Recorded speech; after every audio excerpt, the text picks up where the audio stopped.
अभी जब मैं आपसे इस एसी स्टूडियो में बैठकर बातें कर रहा हूँ, तब एक 22 वर्षीय लॉ की छात्रा जेल की 4 दीवारी में घुट घुट कर जीने के लिए मजबूर है। उसका अपराध सिर्फ इतना है कि उसने भारतीय सेना के ऑपरेशन सिंदूर पर भ्रम फैला रही पाकिस्तानी सोशल मीडिया यूजर और उसके एजेंडा को कॉल आउट किया। उसका अपराध सिर्फ इतना है कि वो ममता बनर्जी के बंगाल से आती है। उसका अपराध सिर्फ इतना है कि वो एक हिंदू है।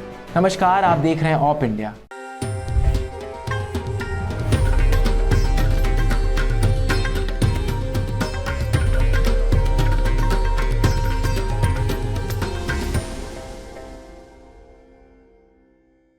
पश्चिम बंगाल में तृणमूल कांग्रेस की सरकार और कोलकाता पुलिस की कार्यप्रणाली एक बार फिर से सवालों के घेरे में है। हाल ही में पुणे में पढ़ रही 22 वर्षीय छात्रा शर्मिष्ठा की गुरुग्राम से गिरफ्तारी ने यह साफ कर दिया है कि बंगाल में न्याय भी अब धार्मिक पहचान और राजनीतिक सुविधा के अनुसार तय होगा। बीते अप्रैल में हुई हिंदू विरोधी मुर्शिदाबाद हिंसा में कोलकाता हाईकोर्ट द्वारा गठित एक कमेटी ने रिपोर्ट में यह साफ कहा कि हिंसा की अगुवाई टीएमसी पार्षद महबूब आलम ने की थी और टीएमसी विधायक अमीरुल इस्लाम भी हिंसा में शामिल थे। यह कोई राजनीतिक आरोप नहीं, बल्कि उच्च न्यायालय की समिति की रिपोर्ट है। सवाल यह है कि हिंसा के दौरान कोलकाता पुलिस क्या कर रही थी? जवाब है कुछ भी नहीं। ना कोई कार्रवाई, ना इन टीएमसी नेताओं की गिरफ्तारी। पुलिस की भूमिका पर अदालत से लेकर आम नागरिकों तक ने सवाल उठाए। अब आते हैं शर्मिष्ठा के मामले पर। 14 मई को शर्मिष्ठा का सोशल मीडिया पर एक पाकिस्तानी सोशल मीडिया यूजर से विवाद हुआ। यह बहस ऑपरेशन सिंदूर को लेकर थी, जिसमें शर्मिष्ठा ने बॉलीवुड के तीनों खानों की भारतीय सेना और ऑपरेशन सिंदूर पर लगातार चुप्पी पर सवाल उठाए। शर्मिष्ठा ने इस बहस में भावनात्मक तौर पर प्रतिक्रियाएं दी और कई सारी बातें कही। इसके बाद AIMIM के वारिस पठान ने इस वीडियो का एक हिस्सा काटकर सोशल मीडिया पर वायरल कर दी और शर्मिष्ठा पर ईश निंदा का आरोप लगाया। यह सब एक बार फिर बड़े ही सुनियोजित ढंग से हुआ और देखते ही देखते शर्मिष्ठा के खिलाफ एक उन्मादी भीड़ खड़ी हुई। बस फिर क्या था, इस्लामी चरमपंथी संगठन सड़क पर उतर आए और सरतन से जुदा की कॉल देने लगे।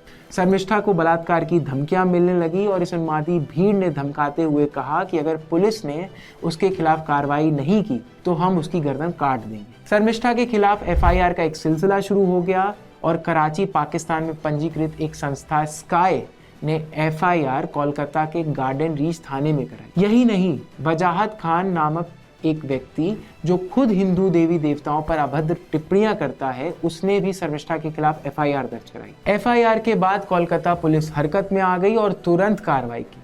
लेकिन यह कार्रवाई उन धमकी देने वाले चरमपंथियों पर नहीं की गई थी जो सरतन से जुदा की हेट स्पीच दे रहे थे, बल्कि यह कार्रवाई उस 22 वर्षीय छात्रा पर की गई थी जो पहले ही 5 बार माफी मांग चुकी। पश्चिम बंगाल की जाबाज पुलिस 1500 किलोमीटर दूर हरियाणा गई। हरियाणा पुलिस से उसने कोऑर्डिनेट किया और बेहद ही प्रोफेशनल तरीके से इस छात्रा को 30 मई को गिरफ्तार कर लिया, मानो वह छात्रा नहीं एक टेररिस्ट हो।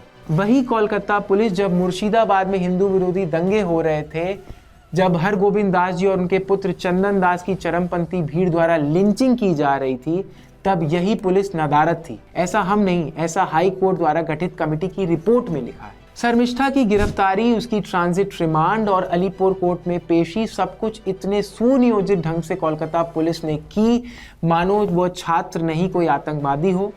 फिलहाल अलीपुर कोर्ट ने शर्मिष्ठा को 13 जून तक न्यायिक हिरासत पे भेज दिया है। छात्रा पर भारतीय न्याय संहिता की जो धाराएं लगी हैं वो आपके सामने स्क्रीन पर मौजूद हैं, आप उन्हें एक बार पढ़ सकते हैं। यहाँ पर पुलिस ने अपना पक्ष रखते हुए सफाई देते हुए कहा कि शर्मिष्ठा ने नबी मोहम्मद पर अभद्र टिप्पणी की थी, जिससे मुस्लिम समुदाय की भावनाएं आहत हो गई। यहाँ पर मेरा सवाल ममता बनर्जी सरकार से बनता है कि हिंदू भावनाओं का क्या? क्योंकि टीएमसी की मुखिया ममता बनर्जी ने खुद महाकुंभ को मृत्यु कुंभ बोला है। उन्हें जय श्री राम के नारे गाली समान प्रतीत होते हैं। उनकी सांसद महुआ मोइत्रा ने भगवान शिव और मां काली पर विवादित बयान दिए हैं। उन्हीं की आसनसोल से सांसद सयोनी घोष ने शिवलिंग पर आपत्तिजनक पोस्ट डाली है। उन्हीं के नेता फिरहाद हाकिम ने कहा है कि हिंदू होना दुर्भाग्य है क्योंकि वो मुस्लिम बनकर पैदा नहीं हुए। सनातन धर्म को अशब्द कहने वाले इन सभी टीएमसी नेताओं पर ना तो कोई FIR हुई, ना गिरफ्तारी और ना कोई पुलिस की कार्रवाई। मैं पूछना चाहता हूँ, क्या यही है धर्मनिरपेक्षता? क्या ममता दीदी के बंगाल में हिंदू भावनाओं की कोई मायने नहीं? ममता सरकार में अभिव्यक्ति की आज़ादी पर यह कोई पहला हमला नहीं है, यह कोई पहली घटना नहीं है जब ममता बनर्जी की सरकार आलोचनाओं और अभिव्यक्ति की स्वतंत्रता को लेकर इतनी असहिष्णु हुई।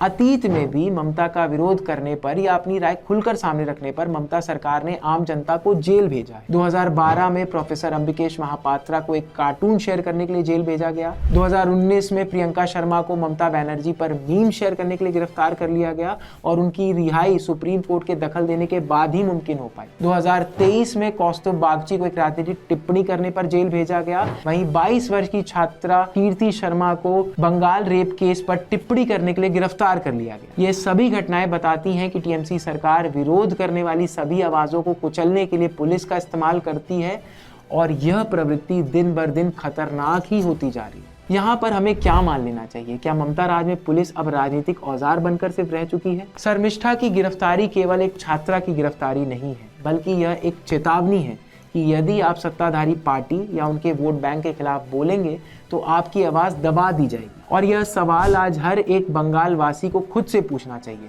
क्या हम एक ऐसे प्रदेश में जी रहे हैं जहां न्याय धर्म के आधार पर बांटा जाता है, जहां तुष्टीकरण की राजनीति संविधान से ऊपर है, जहां पुलिस सत्ता की कठपुतली बन चुकी है? और इन सभी सवालों का उत्तर अगर हाँ है तो यह केवल शर्मिष्ठा की गिरफ्तारी नहीं बल्कि संपूर्ण लोकतंत्र की गिरफ्तारी है। जय हिंद।